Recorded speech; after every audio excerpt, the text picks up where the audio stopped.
എല്ലാവർക്കും news first മലയാളത്തിന്റെ പുതിയ വീഡിയോയിലേക്ക് സ്വാഗതം. ക്രിക്കറ്റ് ലോകത്തെ ഏറ്റവും പുതിയ വാർത്തകൾ ആദ്യമേ അറിയാൻ ഈ ചാനൽ മറക്കാതെ സബ്സ്ക്രൈബ് ചെയ്യുക.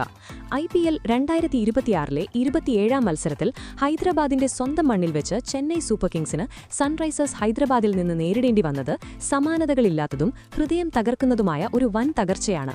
കോടിക്കണക്കിന് CSK ആരാധകരെ അക്ഷരാർത്ഥത്തിൽ കണ്ണീരിലാഴ്ത്തിയ ഒരു ദയനീയ പരാജയമാണിത്. 195 റൺസ് എന്ന കൂറ്റൻ ലക്ഷ്യം പിന്തുടർന്ന ചെന്നൈ അവസാന ഓവറുകളിൽ ചീട്ടുകൊട്ടാരം പോലെ തകർന്നടിയുന്നതാണ് നമ്മൾ കണ്ടത്.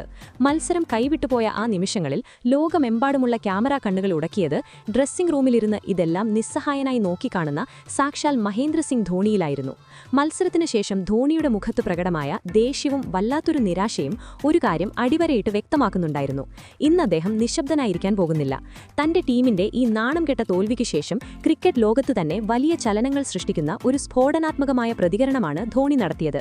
ഹൈദരാബാദിലെ രാജീവ് ഗാന്ധി ഇന്റർനാഷണൽ സ്റ്റേഡിയത്തിലെ ചുട്ടുപൊള്ളുന്ന ചൂടിലും കാണികളുടെ കാതടപ്പിക്കുന്ന ആരവങ്ങൾക്കുമിടയിൽ ചെന്നൈയുടെ തോൽവി ഔദ്യോഗികമായി പ്രഖ്യാപിക്കപ്പെട്ടപ്പോൾ സ്റ്റേഡിയത്തിൽ വല്ലാത്തൊരു ശ്മശാന മൂകത പരന്നു.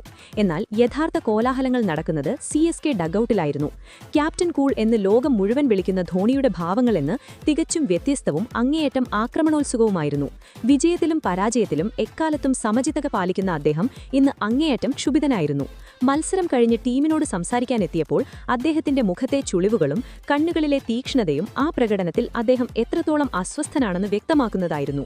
ഇടറുന്ന എന്നാൽ അങ്ങേയറ്റം കർശനമായ ശബ്ദത്തിൽ അദ്ദേഹം തന്റെ വാക്കുകൾക്ക് തുടക്കം കുറിച്ചു. ഒപ്പം ചെന്നൈയുടെ വിജയരഥം തടഞ്ഞു നിർത്തിയ ആ 5 കാരണങ്ങളുടെ കെട്ടഴിച്ചു. സത്യസന്ധമായി പറഞ്ഞാൽ എനിക്കും ടീമിനും ഈ തോൽവി ഉൾക്കൊള്ളാൻ വളരെ ബുദ്ധിമുട്ടാണെന്നും ഉന്നത നിലവാരത്തിലുള്ള ഒരു പ്രൊഫഷണൽ ടീമിന് ഒട്ടും യോജിക്കാത്ത അടിസ്ഥാനപരവും ബാലിശവുമായ തെറ്റുകളാണ് നമ്മൾ മൈതാനത്ത് വരുത്തിയതെന്നും ധോണി തന്റെ വാക്കുകൾക്ക് മൂർച്ചകൂട്ടി. തന്റെ കാഴ്ചപ്പാടിൽ തോൽവിയുടെ ആദ്യത്തെയും ഏറ്റവും വലിയ കാരണം പവർ പ്ലേയിലെ ഫലപ്രദമല്ലാത്തതും ദിശാബോധമില്ലാത്തതുമായ ബൌളിംഗ് ആണെന്ന് അദ്ദേഹം ചൂണ്ടിക്കാണിച്ചു.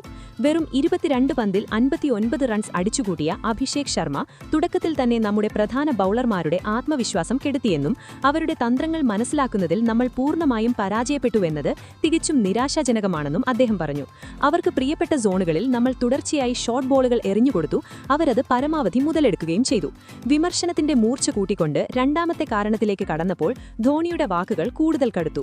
മധ്യ ഓവറുകളിൽ കൂട്ടത്തോടെ വിക്കറ്റുകൾ നഷ്ടപ്പെട്ടതാണ് മത്സരത്തിലെ യഥാർത്ഥ ടേണിംഗ് പോയിന്റ് എന്ന് അദ്ദേഹം വ്യക്തമാക്കി. ഋതുരാജ് ഗെയ്ക്വാദും മാത്യു ഷോട്ടും ക്രീസിൽ ശക്തമായി നിലയുറപ്പിച്ചപ്പോൾ നമ്മൾ മത്സരത്തിൽ സജീവമായിരുന്നു. എന്നാൽ ഒരേ ഓവറിൽ തന്നെ സെറ്റായ 2 ബാറ്റർമാർ യാതൊരു ഉത്തരവാദിത്വവുമില്ലാതെ പുറത്തായത് നമ്മുടെ ഏറ്റവും വലിയ മണ്ടത്തരമാണെന്ന് അദ്ദേഹം പറഞ്ഞു. ആധുനിക T20 ക്രിക്കറ്റിൽ ഇത്തരം വലിയ തെറ്റുകൾക്ക് ശേഷം ഒരു തിരിച്ചുവരവ് അസാധ്യമാണെന്നും സീനിയർ താരങ്ങളുടെ ഷോട്ട് സെലക്ഷനിലും കളി ഫിനിഷ് ചെയ്യാനുള്ള കഴിവില്ലായ്മയിലും അദ്ദേഹം എത്രത്തോളം അസ്വസ്ഥനാണെന്നും ഈ വാക്കുകൾ വ്യക്തമാക്കുന്നു. തുടർന്ന് ടീമിന്റെ ഫീൽഡിങ്ങിനെ നിശിതമായി വിമർശിച്ചുകൊണ്ട് അദ്ദേഹം മൂന്നാമത്തെ കാരണം നിരത്തി. ഇന്ന് നമ്മുടെ ഫീൽഡിംഗ് നിലവാരം ഏതെങ്കിലും ഒരു പ്രാദേശിക ക്ലബ് ടീമിന് സമാനമായിരുന്നു എന്നും നിർണായക സമയങ്ങളിൽ നമ്മൾ ക്യാച്ചുകൾ കൈവിട്ടെന്ന് മാത്രമല്ല ബൗണ്ടറി ലൈനിലെ അലസതയിലൂടെ ധാരാളം എക്സ്ട്രാ റൺസും വിട്ടുകൊടുത്തു എന്നും കുറ്റപ്പെടുത്തി. ഈ ഫാൽത്തു റൺസാണ് ഹൈദരാബാദിനെ 194-ൽ എത്തിച്ചത്. ഒടുവിൽ അതൊരു അജയ്യമായ ലക്ഷ്യമായി മാറുകയും ചെയ്തു. നാലാമത്തെ കാരണമായി ഡെവാൾഡ് ബ്രെവിസിന്റെയും സർഫറാസ് ഖാനിന്റെയും ബാറ്റിംഗിനെ അദ്ദേഹം രൂക്ഷമായി വിമർശിച്ചു. റൺ റേറ്റിന്റെ സമ്മർദ്ദം വർദ്ധിക്കുകയാണെന്ന് വ്യക്തമായി അറിയാമായിരുന്നിട്ടും പരിചയസമ്പന്നരായ കളിക്കാർ ക്രീസിൽ പിടിച്ചുനിന്ന് കളി അവസാന ഓവറുകളിലേക്ക് കൊണ്ടുപോകണമായിരുന്നു. എന്നാൽ നമ്മുടെ ബാറ്റർമാർ തെറ്റായ സമയത്ത് വളരെ മോശവും അപകടകരവുമായ ഷോട്ടുകൾ കളിച്ച് തങ്ങളുടെ വിക്കറ്റുകൾ ഒരു തളികയിലാക്കി എതിരാളികൾക്ക് സമ്മാനിച്ചു. ഏറ്റവും കടുത്ത 5ാമത്തെ കാരണമായി ധോണി ചൂണ്ടിക്കാട്ടിയത് ടീമിന്റെ അച്ചടക്കമില്ലായ്മയാണ്. ഒരു പ്രൊഫഷണൽ ബൌളിംഗ് യൂണിറ്റായിട്ടും നമ്മൾ ഇന്ന് 13 വൈഡുകളാണ് എറിഞ്ഞിരിക്കുന്നത്. IPL പോലൊരു വലിയ ലോകവേദിയിൽ എതിർ ടീമിന് ഇത്രയധികം സൗജന്യ റൺസും പന്തുകളും നൽകിയാൽ ഒരിക്കലും വിജയിക്കാൻ അർഹതയില്ല. ഇതൊരു തികഞ്ഞ അച്ചടക്കമില്ലായ്മയാണെന്നും ഒരു സീനിയർ എന്ന നിലയിൽ എനിക്കിത് ഒരിക്കലും അംഗീകരിക്കാൻ കഴിയില്ല എന്നും അദ്ദേഹം വ്യക്തമാക്കി. ധോണിയുടെ ഈ തുറന്ന വിശകലനം ഡ്രസ്സിംഗ് റൂമിലെ അന്തരീക്ഷം പൂർണ്ണമായും മാറ്റിമറിച്ചു. ഒരു സീനിയർ താരമെന്ന നിലയിൽ ഡ്രസ്സിംഗ് റൂമിൽ നിശബ്ദനായിരുന്ന് ഇതെല്ലാം കണ്ടുകൊണ്ടിരിക്കുന്നത് മാനസികമായി ഏറെ വേദനിപ്പിക്കുന്ന കാര്യമാണെന്നും ടീമിന് വിജയിക്കാനുള്ള വലിയ കഴിവുണ്ടെന്നറിയുമ്പോഴും കളിക്കാർ അവരുടെ യഥാർത്ഥ കഴിവിന്റെ 10% പോലും പുറത്തെടുക്കാതിരിക്കുന്നത് ടീമിലെ പ്രതിഭകളോടും ആരാധകരുടെ വിശ്വാസത്തോടുമുള്ള വഞ്ചനയാണെന്നും ധോണി വികാരഭരിതനായി പറഞ്ഞു. ടീമിന്റെ തന്ത്രങ്ങളെയും ക്യാപ്റ്റൻസി തീരുമാനങ്ങളെയും ചോദ്യം ചെയ്തുകൊണ്ട് അദ്ദേഹം പറഞ്ഞു, നമ്മുടെ പഴയ തന്ത്രങ്ങളെക്കുറിച്ച് നമ്മൾ ഗൗരവത്തിൽ ചിന്തിക്കേണ്ടതുണ്ട്. ഓർക്കേണ്ടിയിരിക്കുന്നു. സഞ്ജു സാംസൺ വിക്കറ്റിന് പിന്നിൽ മികച്ച പ്രകടനം നടത്തുകയും തന്റെ വിക്കറ്റ് കീപ്പിംഗിലൂടെ ഏവരെയും ആകർഷിക്കുകയും ചെയ്തു.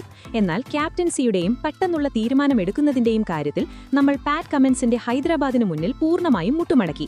കളിയുടെ ഗതി മനസ്സിലാക്കാൻ നമ്മൾ വൈകിയെന്നും സമ്മർദ്ദഘട്ടങ്ങളിൽ ശരിയായ ബൌളറെ തിരഞ്ഞെടുക്കുന്നതാണ് ക്യാപ്റ്റൻസിയെന്നും അതിൽ നമ്മൾ പരാജയപ്പെട്ടുവെന്നും അദ്ദേഹം കൂട്ടിച്ചേർത്തു. ഭാവിയിലേക്കുള്ള ഒരു കടുത്ത അൾട്ടിമേറ്റവും അദ്ദേഹം നൽകി. ഇതേ രീതിയിലുള്ള ഊർജ്ജമില്ലാത്തതും ദിശാബോധമില്ലാത്തതുമായ പ്രകടനമാണ് തുടരുന്നതെങ്കിൽ പ്ലേ ഓഫ് എന്ന സുവർണ സ്വപ്നം നമ്മൾ ഇന്നേ മറക്കണമെന്ന്.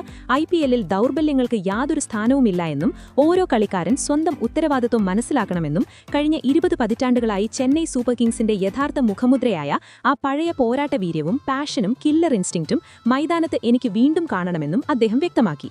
സുഹൃത്തുക്കളെ, ഹൈദരാബാദിലെ ഈ ചരിത്ര മൈതാനത്ത് കഴിഞ്ഞുപോയത് വെറുമൊരു മത്സരത്തിന്റെ തോൽവി മാത്രമല്ല, മറിച്ച് ഈ സീസണിന്റെ തുടക്കത്തിൽ ധോണി തന്റെ പുതിയ ടീമിൽ അർപ്പിച്ച പ്രതീക്ഷകൾ കേട്ട് വലിയൊരു ആഘാതം കൂടിയാണ്. തലയുടെ സാമ്രാജ്യത്തിൽ ഇനി തെറ്റുകൾക്ക് യാതൊരു സ്ഥാനവുമില്ല എന്നാണ് ധോണിയുടെ ഈ പുതിയ ഭാവം വ്യക്തമാക്കുന്നത്. ധോണിയുടെ ഈ പൊട്ടിത്തെറിയും അദ്ദേഹം ചൂണ്ടിക്കാട്ടിയ ആ 5 വലിയ കാരണങ്ങളും 100% ശരിയാണെന്ന് നിങ്ങൾക്ക് തോന്നുന്നുണ്ടോ? റൊമാരിയോ ഷെപ്പേർഡിന്റെയും മറ്റു ബൌളർമാരുടെയും ദിശാബോധമില്ലാത്ത ബൌളിംഗ് തന്നെയാണോ ഈ തോൽവിയിലെ പ്രധാന വില്ലൻ? നിങ്ങളുടെ വിലയേറിയ അഭിപ്രായങ്ങൾ താഴെ കമന്റ് ബോക്സിൽ തീർച്ചയായും പങ്കുവയ്ക്കുക.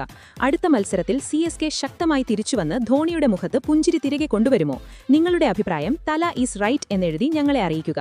കൂടാതെ IPL 2026-ലെ ഇതുപോലുള്ള ഏറ്റവും വേഗത്തിലെയും ആവേശകരവുമായ വാർത്തകൾക്കായി ഈ ചാനൽ ഇപ്പോൾ തന്നെ സബ്സ്ക്രൈബ് ചെയ്യുക.